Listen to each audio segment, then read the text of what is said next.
2021년 새해 첫 주간부터 우리는 지금 매주 연달아서 하나님의 부르심을 받은 성도님들의 안타까운 소식을 전해 듣고 있습니다. 사람이 한번 죽는 것은 정해진 것이기에 그 어느 누구도 피해갈 수가 없고, 우리 믿는 자들에게는 죽음을 뛰어넘는 천국의 소망, 부활의 소망, 영생의 소망이 분명히 있음을 우리가 잘 알고 있습니다만, 그럼에도 불구하고 사랑하는 사람을 이 땅에서 먼저 떠나보낸다는 것은 우리 모두에게, 특별히 유가족분들에게는 큰 슬픔이요 아픔이 아닐 수가 없습니다. 저는 목사로서 아무래도 장례 예배에 많이 참석하게 되는데요, 그 천국의 소망, 부활의 소망이 너무 커서, 믿음이 너무 좋으셔서 예배 처음부터 끝까지 눈물 한 방울 흘리지 않고 조금도 슬퍼하지 않는 유가족분들을 볼 때가 가끔 있습니다. 한편으로는 참 대단하다는 생각이 듭니다만, 그러나 또 한편으로는 그런 모습이 좀 어색한 것도 사실입니다.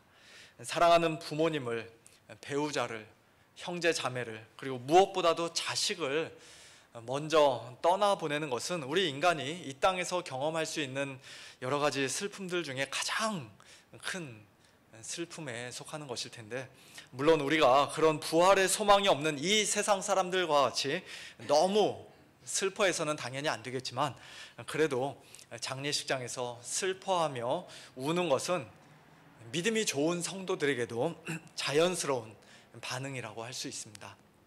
믿음이 없으니까 그렇게 슬퍼하며 우는 것이라고 정죄해서는 안 됩니다.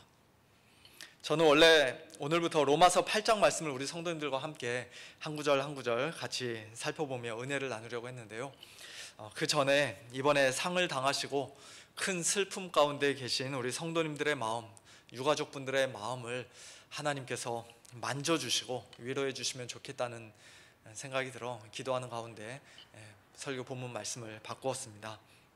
오늘 이 말씀을 통해 우리 유가족분들과 우리 서문교회 모든 성도님들에게 하나님의 크신 위로와 평강이 풍성히 넘쳐나기를 간절히 소원합니다. 오늘 본문 말씀은 예수님께서 나인성에 사는 한 과부의 죽은 아들을 살려주시는 내용입니다.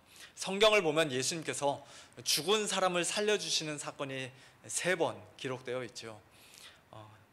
순서대로 하자면 누가복음에만 기록되어 있는 오늘 이 사건이 첫 번째이고, 마태, 마가, 누가복음, 그렇게 세 복음서에 다 기록되어 있는 사건, 회당장 야이로의 딸 12살 그 어린 소녀를 살려주신 사건이 2번째이며, 그리고 마지막 3번째는 베다니 마리아와 마르다의 형제인 누구죠? 나사로를 살려주신 사건이 3번째입니다. 물론 그 3사람 외에도 예수님께서 살려주신 사람이 얼마든지 또 있을 수 있습니다만, 어쨌든 성경에는 그렇게 3사람을 살려주신 사건이 기록되어 있습니다. 그런데 오늘 본문에서의 이 사건은 다른 2가지 사건과 비교해 볼 때 특이한 점이 하나 있습니다. 그것은 아무도 예수님께 도와달라고 먼저 요청하지 않았다는 것이에요. 회당장 야이로는 예수님 발 아래 엎드려 제발 좀 자기 집에 와달라고, 지금 죽어가고 있는 자기 딸을 좀 살려달라고 그렇게 간절히 간구했습니다. 마리아와 마르다는 비록 예수님 앞에 직접적으로 도움을 요청하지는 않았지만 사람을 보내어서 주여 보시옵소서, 사랑하시는 자가 병들었나이다 라고 알렸습니다.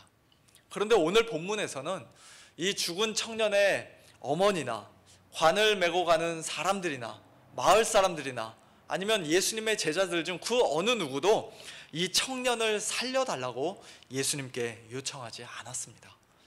일찍이 사람들이 한 중풍병자를 침상에 메고 예수님 앞에 나올 때는 사람이 너무 많아서 거기 뚫고 들어갈 수 없으니까 남의 집 지붕 위에 올라가서 그 지붕을 뚫고서 그 사람을 달아내려서 예수님 앞에 내린 그 사건을 우리가 잘 알고 있죠. 그때 예수님께서는 그 사람들의 믿음, 그들의 믿음을 보시고 그 중풍병자를 고쳐주셨고, 더 나아가 그 중풍병자의 죄를 용서해 주셨는데, 오늘 이 본문 말씀에서는 그 어느 누구의 믿음을 보시고 이 죽은 청년을 다시 살려주신 것도 아닙니다.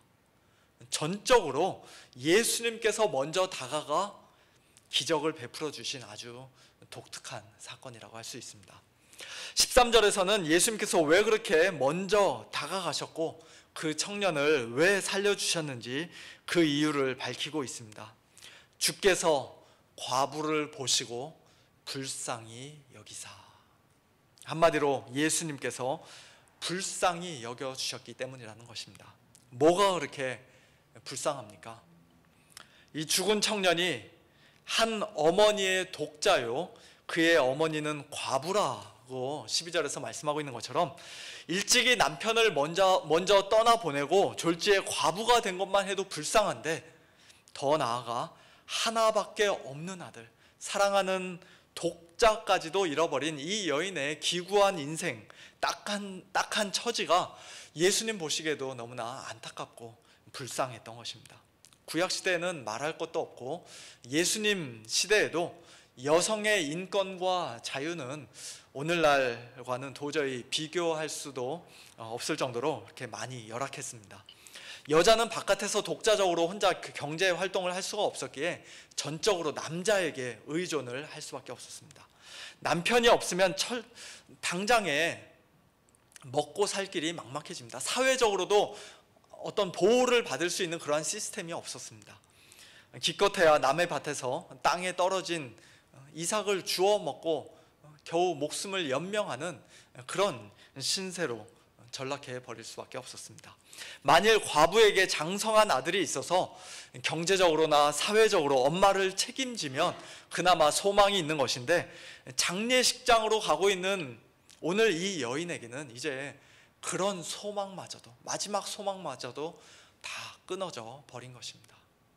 오늘 본문 말씀에서는 특별히 관을 들어주는 사람도 있고 또 이 여인과 함께 울어주며 같이 걸어가주는 그런 마을 사람들도 있습니다만, 그러나 잠시 후 이제 이 장례식이 다 끝나고 이 여인이 자기 집으로 들어가는 순간부터는 이 여인은 이제 철저하게 혼자가 되고 말 것입니다.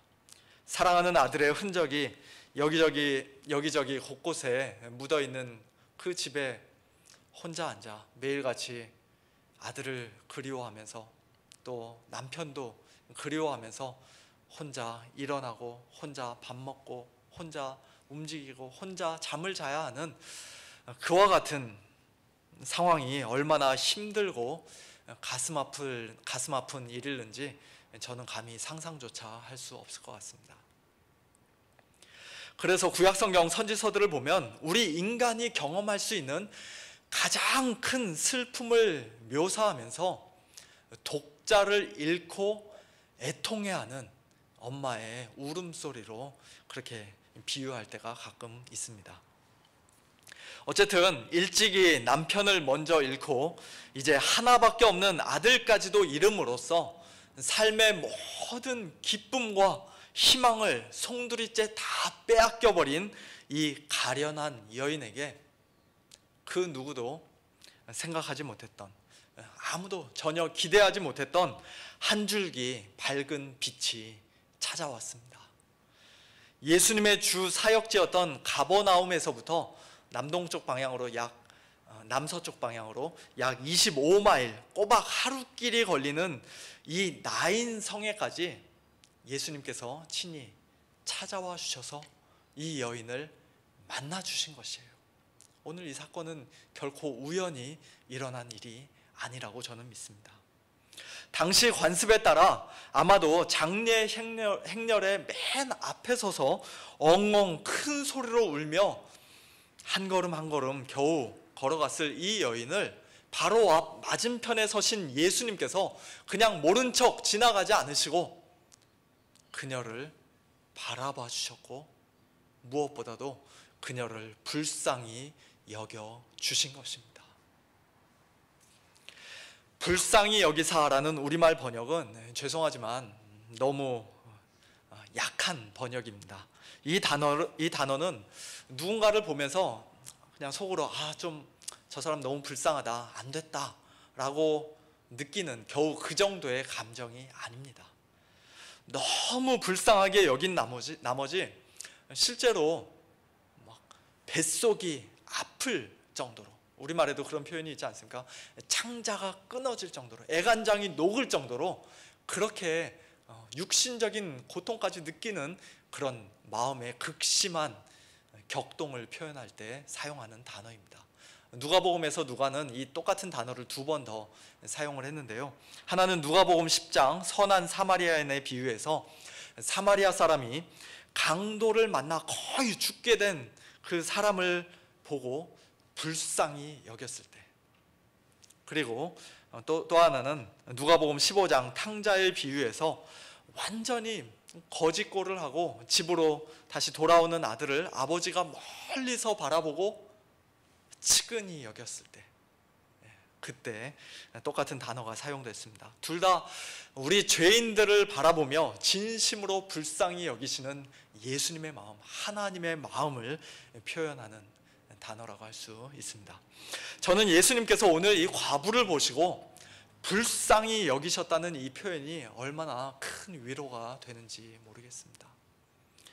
예수님은 이 세상 모든 일은 어차피 다 하나님의 절대 주권 하에서 하나님의 작정과 섭리 가운데 일어나는 일이니 불평하지 말고 원망하지 말고 끝까지 하나님을 신뢰하라고 말씀하지 않으셨습니다. 어차피 누구나 다 한 번은 죽는 거니까, 특별히 성도들에게는 천국의 소망, 부활의 소망이 있으니까 너무 슬퍼할 필요가 없다고 그렇게 말씀하지도 않으셨습니다. 물론 다 맞는 말이죠. 맞는 말입니다만, 그러나 예수님은 지금 큰 슬픔과 아픔 가운데 있는 이 가련한 여인에게 그런 교과서적인 정답을 말씀해 주시는 대신 그녀를 먼저 불쌍히 여겨 주셨습니다.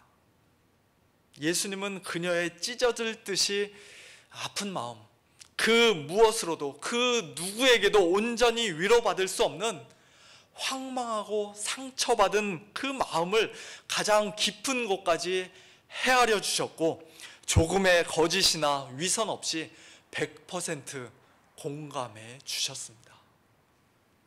그저 겉으로만 불쌍히 여기며 적당히 위로해 주신 것이 아니라 마음속 깊이 창자가 끊어질 정도로 본인이 아파하시며 그렇게 측은히 여겨 주셨습니다. 사랑하는 성도 여러분, 특별히 이번에 상을 당하신 가정의 우리 성도님들은 예수님께서 이처럼 여러분의 슬픔과 아픔과 고통을 다 아시고 진심으로 불쌍히 여기시는 분이라는 사실을 기억하며 위로를 받으시기 바랍니다. 사람들은 아무리 가까운 사람이라도 당사자가 아닌 이상 여러분의 마음을 다 알 수 없고 온전히 다 헤아려 줄 수 없습니다. 물론 옆에서 같이 슬퍼하고 나름대로 최선을 다해 위로하지만, 그러나 우리는 예수님처럼 할 수 없습니다. 오직 예수님만 저와 여러분을 온전히 진심으로 위로해 주실 수 있는 분입니다. 히브리서 4장에서 말씀하시는 것처럼 우리에게 있는 대제사장은 우리의 연약함을 동정하지 못하실 이가 아니세요. 우리가 얼마나 연약한 자들인지 주님께서는 다 아시기에 우리를 참되게 동정하시고 진심으로 불쌍히 여겨 주실 수 있습니다. 그러므로 우리는 긍휼하심을 받고 때를 따라 돕는 은혜를 얻기 위하여 은혜의 보좌 앞에 담대히 나아가야 합니다. 그 은혜의 보좌 앞에 나아갈 때마다, 주님 앞에 겸손히 엎드릴 때마다 예수님께서 우리를 불쌍히 여기시고 긍휼히 여기시며 때를 따라 돕는 은혜와 하늘의 신령한 위로를 풍성히 베풀어 주실 줄로 믿습니다. 오늘 본문에서 예수님은 이 여인을 그저 불쌍히 여기시는 데서 끝나지 않았습니다. 그 과부를 보고 불쌍히 여기신 예수님은 그녀에게 울지 말라고 말씀하셨습니다. 울지 말라는 이 말씀은 그녀가 지금 엉엉 큰 소리로 울고 있는데 이제는 그만 울음을 그치고 더 이상 울지 말라는 뜻으로 하신 말씀이에요. 예수님께서는 오늘날 우리가 일반 상식으로 알고 있는 것처럼 충분히 울어야 마음이 후련해지고 슬픔이 치유될 수 있으니까 다 풀릴 때까지 계속해서 더 울라고 그렇게 말씀하지 않으셨습니다. 뭐라고 특별히 위로할 말이 없기에 그냥 옆에서 아무 말도 하지 못하고 그저 같이 울어주기만 하신 것도 아니고, 또는 따뜻하게 손잡아 주면서 울지 마세요, 너무 슬퍼하지 마세요, 다 잘 될 거예요, 실제적으로는 그 슬픈 상황을 조금도 바꿀 수 없는 그런 말로만의 위로를 전해주신 것도 아닙니다. 물론 우리로서는 그 정도만 해도 충분히 좋은 위로가 될 수 있을 것입니다만, 그러나 예수님께서 울지 말라 이 여인에게 말씀하신 것은 그 이상의 위로를 주신 것이죠. 예수님의 이 말씀에는 이 여인이 이제 더 이상 울지 않아도 되는 그런 놀라운 일을 예수님께서 이제 곧 행하시겠노라는 그와 같은 약속이 포함되어 있는 것입니다. 그것이 무엇입니까? 그녀의 죽은 아들을 다시 살려주시는 것입니다. 14절 말씀처럼 예수님께서 가까이 가서 그 관에 손을 대시니 맨 자들이 멈춰 섰습니다. 그러자 예수님께서 말씀하십니다. 청년아, 내가 네게 말하노니 일어나라. 만일 예수님이 아닌 다른 어느 누군가가, 저나 여러분이 이렇게 장례 행렬을 가로막고 이와 똑같은 말을 했다면은 분명히 미친 사람 취급을 받았을 것입니다. 당신 지금 도대체 뭐 하는 짓이냐고, 장난하냐고 마을 사람들이 크게 화를 냈을 것입니다. 하지만 예수님은 장난으로 말씀하신 것이 아니죠. 빈말로 하신 것이 아닙니다. 청년아, 내가 네게 말하노니 일어나라. 그렇게 말씀하시자마자 이미 호흡이 끊어져 아무 말도 들을 수 없었고 또 자기 힘으로는 일어설 수도 없었던 이 청년이, 분명히 죽은 자였던 이 청년이 자리에서 일어나 앉았습니다. 그 당시 관은 오늘날의 관처럼 뚜껑으로 이렇게 덮여있는 이렇게 상자처럼 생긴 관이 아니라 뚜껑이 열려있는 그냥 들것이나 널빤지에 가까운 그런 관이었기 때문에 따로 뚜껑을 열 필요도 없이 그 자리에서 몸을 일으켜 앉을 수가 있었던 것이에요. 그리고 더 나아가 그 청년은 말까지 함으로써 자기가 정말로 살아났다는 사실을 많은 사람들 앞에서 분명히 나타내 보였습니다. 어떻게 이런 일이 있을 수가 있습니까? 예수님께서는 우리를 그저 불쌍히 여기기만 하시고 실제로는 우리를 도우실 만한 능력이 없는 그런 분이 아니시기 때문이죠. 또는 16절에서 사람들이 깜짝 놀라 이야기하듯이 그저 큰 선지자 엘리야나 엘리사와 같은 그와 같은 위대한 선지자에 불과한 분이 아니시기 때문입니다. 예수님은 천지 창조 때 빛이 있으라 말씀하심으로써 빛이 있게 하신 창조주 하나님이시며 생명의 주님이시기 때문입니다. 사실 구약시대 엘리야도 사르밧 과부의 아들을 살린 적이 있어요. 오늘 본문 말씀하고 굉장히 비슷합니다. 그리고 엘리사도 오늘 본문의 배경인 나인성에서 그리 멀리 떨어져 있지 않은 수넴성에 살던 한 여인의 아들을 살린 적이 있었습니다. 하지만 그들은 둘 다 하나님께 간절히 기도함으로써 그런 놀라운 기적을 경험할 수 있었던 것이지 자기들의 능력으로 죽은 사람을 살린 것이 아니었어요. 그에 반해 예수님은 지금 자기 자신의 권위로 말씀하십니다. 내가 네게 말하노니 일어나라. 그러자 죽은 자가 즉시로 살아났습니다. 야이로의 딸을 살리실 때에도 달리다굼 소녀야 일어나라 말씀하심으로써, 심지어는 죽은 지 이미 나흘이나 지나서 무덤에 들어간 지 4일이나 지나서 썩은 냄새가 풀풀 나고 있는 그 나사로를 살리실 때도 나사로야 나오라 큰 소리로 말씀하심으로써 그들을 살리셨습니다. 예수님의 말씀에는 이처럼 힘이 있습니다. 능력이 있습니다. 울지 말라는 말씀은 그저 공허한 위로의 말이 아니라 내가 반드시 너의 눈에서 눈물을 씻겨주겠다는 약속의 말씀입니다. 일어나라는 말씀은 사기꾼이 괜히 허세를 부리며 하는 말이 아니라 실제로 죽은 자를 살려 일으켜 앉히는, 그로 하여금 입을 열어 말도 하게 만드는 그와 같은 생명의 말씀입니다.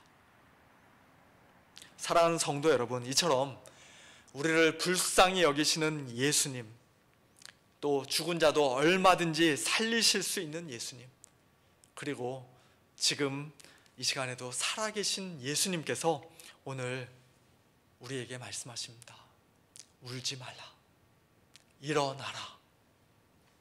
그리고 예수님의 이 말씀이 결코 빈말이 아님을 우리는 분명히 믿습니다.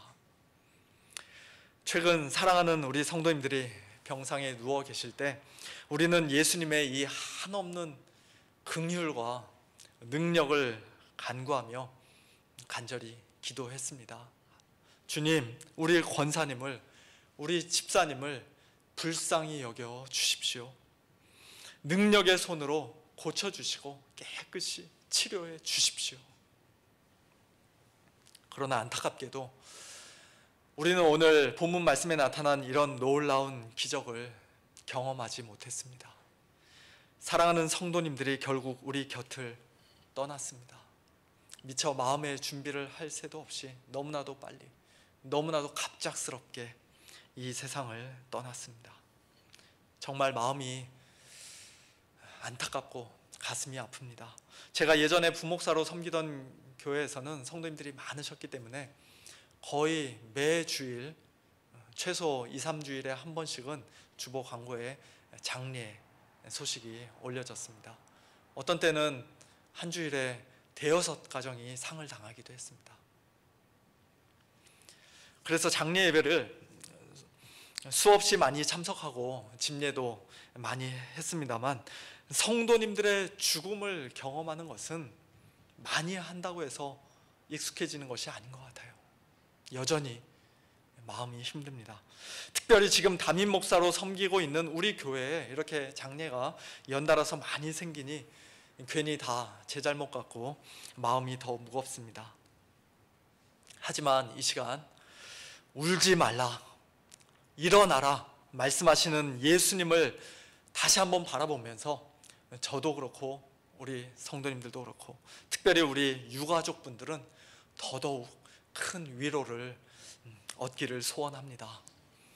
비록 사랑하는 우리 성도님들이 오늘 이 청년처럼 기적적으로 다시 살아나지는 못했지만 그럼에도 불구하고 오늘 저와 여러분이 주님께 감사할 수 있는 이유는 일찍이 영적인 죽음 가운데 죽어있던 그들을 하나님께서 이미 살려주셨기 때문입니다.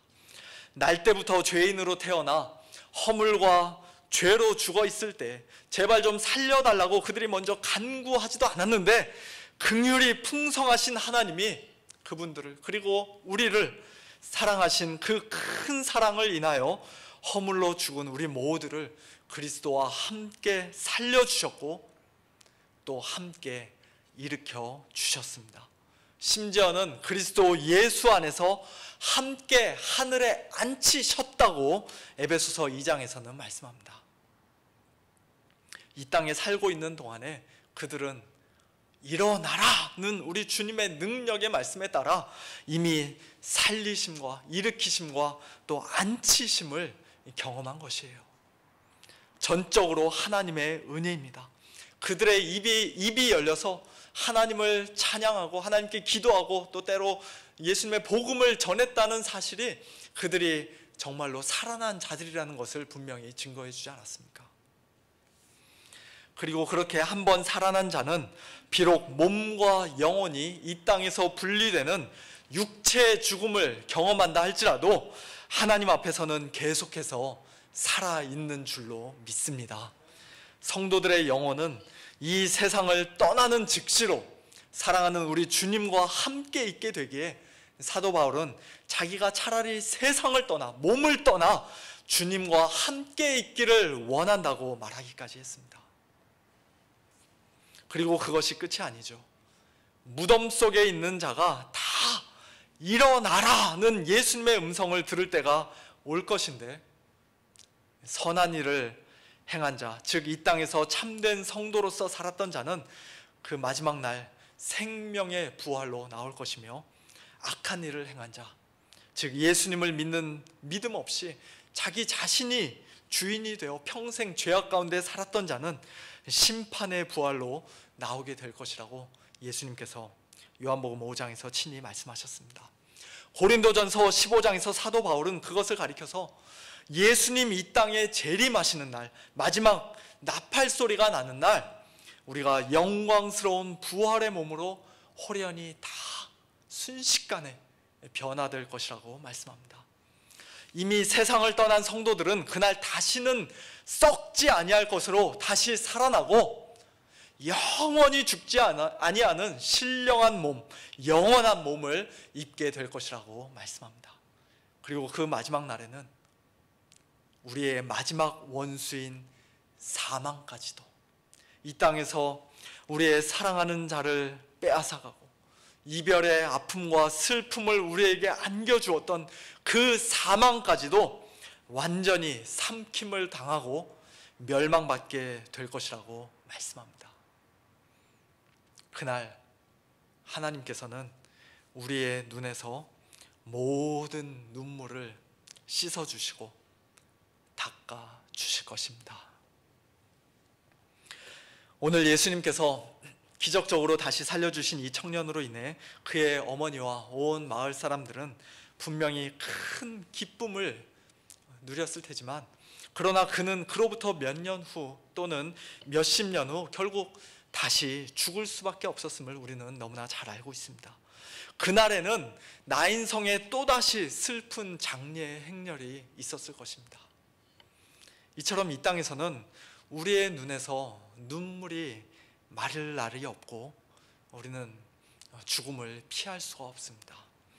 그러므로 예수님께서 우리에게 베풀어 주시는 가장 큰 은혜와 가장 놀라운 기적은 이 땅에서 우리의 생명을 잠깐 더 연장해 주시는 것이 아니라 이미 우리를 살리셔서 하나님 나라의 백성으로 삼아 주신 것이요, 궁극적으로는 새하늘과 새 땅, 새 예루살렘 성에서 우리의 모든 눈물을 완전히 씻어주시고 우리에게 영광스러운 부활의 몸을 선물로 주시는 것임을 우리는 믿어야 할 것입니다. 이처럼 우리의 눈에서 눈물을 씻어주시기 위해, 그리고 우리를 다시 일으키시기 위해 예수님께서 이 땅에 사시는 동안 반드시 하셔야만 했던 일이 하나 있는데요, 그것은 바로 십자가를 지는 것이었습니다. 오늘 누가복음 7장 본문에서 한 가지 이상한 장면을 우리가 보게 됩니다. 예수님께서 관에다가 손을 대시는 장면이에요. 14절, 가까이에 가서 그 관에 손을 대시니 맨 자들이 서는지라. 단순히 그 사람들을 멈춰 세우기를 원하셨다면 그냥 멈추라고 말씀만으로도 충분했을 것입니다. 그 청년을 살리기 위해 예수님께서 관에다가 굳이 손을 대셔야 하는 그런 하등의 이유나 필요가 없었습니다. 더군다나 레위기나 민수기 말씀에 의하면 직접적으로든지 간접적으로든지 시체와 접촉한 자는 부정하게 된다고 그렇게 규정하고 있습니다.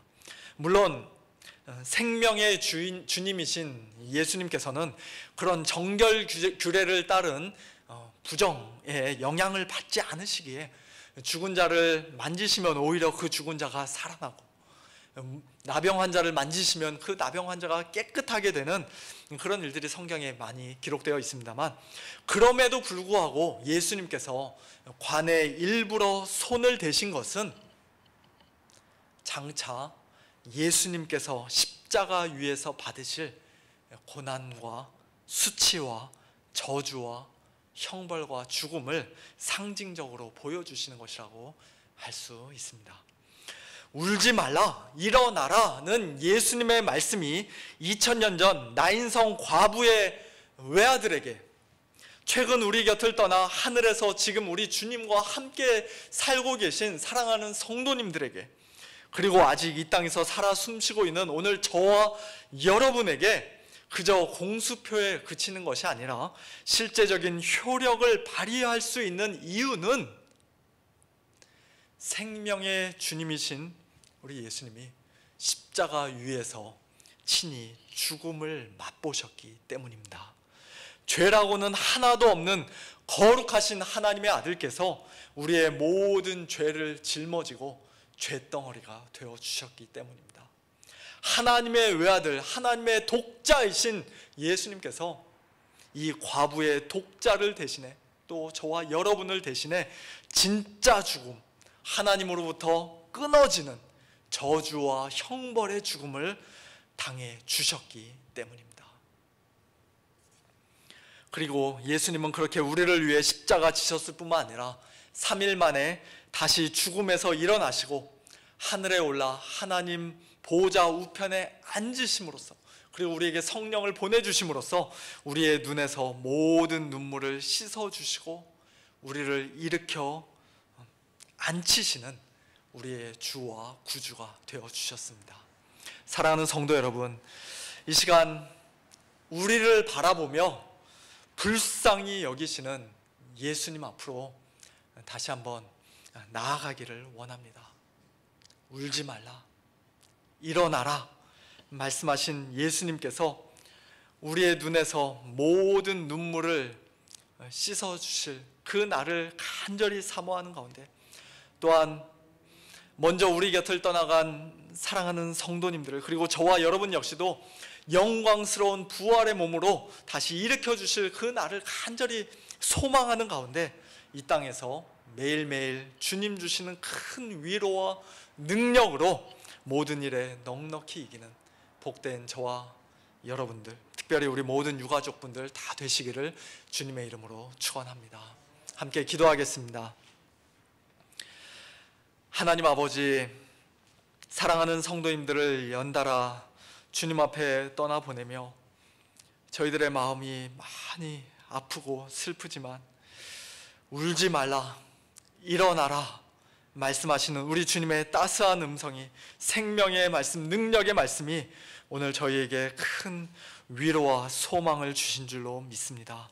특별히 우리 유가족분들을 주님 불쌍히 여겨주시고 그 마음을 어루만져 주셔서 오직 주님만이 주실 수 있는 참된 위로와 평강으로 다시 회복되게 하시고, 이제 남은 생에 더욱더 성숙한 믿음으로 날마다 예수님 바라보며 또 더욱더 진실한 마음으로 예수님 사랑하며 살아갈 수 있도록 은혜를 베풀어 주시옵소서. 하나님 아버지, 또한 저희들의 사랑하는 자들 가운데, 특별히 자녀들 가운데 영적으로 아직 죽어있는 자들이 있음을 주님 아십니다. 풍성하신 긍휼과 전능하신 능력으로 일찍이 저희를 살리시고 일으키셨던 하나님께서 저들에게도 동일한 은혜를 베풀어 주셔서 사랑하는 우리의 자녀들과 사랑하는 모든 자들이 하나님 앞에서 살아나 예수님 믿고 우리와 더불어 영생을 누리는 그런 놀라운 역사가 2021년 올 한 해 꼭 있게 하여 주시옵소서. 마지막 날 주님 앞에서 저희들이 다 같이 함께 모여 또 주님을 영원히 찬양하며 주님께서 우리의 눈에서 모든 눈물을 씻기시고 주님을 기쁨으로 섬기게 하실 그 날을 간절히 사모하는 가운데 오늘 저희들 하나님 앞에 예배를 드리오니 하나님 아버지, 예배드리는 오늘 저희 모두의 마음을 주님께서 만져주시고 위로하여 주시옵소서. 모든 것 주님께 맡겨드리며 살아계신 예수님의 이름으로 기도하옵나이다. 아멘.